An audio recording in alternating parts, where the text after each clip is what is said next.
بری بری امام بری تیری کھوٹی قسمت کرا کری جنگل دے وچ منگل تیرا جگمگ کردہ روزہ تیرا۔ آپ کا زمانہ مغل بادشاہ اورنگزیب عالمگیر کا زمانہ ہے جو سخت گیر بادشاہ تھا۔ بادشاہوں کو فقیروں کی پہچان کہاں ہوتی ہے؟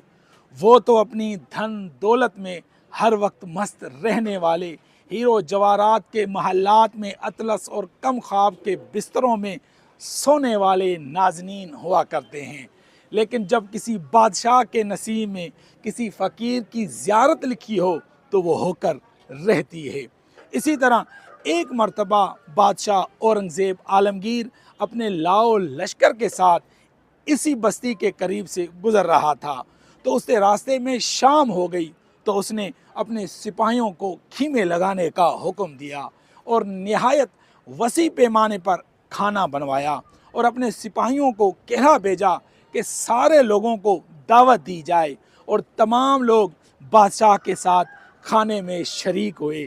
لیکن سپاہیوں نے بتایا کہ ایک صاحب نے انکار کر دیا ہے۔ بادشاہ نہایت غصہ ہوا اور یہ گستاخ کون ہے اور حکم دیا کہ دوبارہ جا کر اس کو میرے غیظ اور غضب کے بارے میں آگاہ کرو اور میرے پاس آنے کا حکم کرو۔ لیکن سپاہی جب دوبارہ لوٹے تو وہی جواب لیے دربار میں حاضر ہوئے۔ اس پر نہ جانے بادشاہ کو کیا سوجی کہ اس نے اس شخص سے خود ملنے کا فیصلہ کیا۔ جب بادشاہ ملنے گیا اور جا کر پوچھا کیا تم وہی شخص ہو جس نے مجھ سے ملنے سے اور میری دعوت قبول کرنے سے انکار کیا ہے؟ تو سرکار امام بری نے فرمایا ہاں میں ہی وہ شخص ہوں۔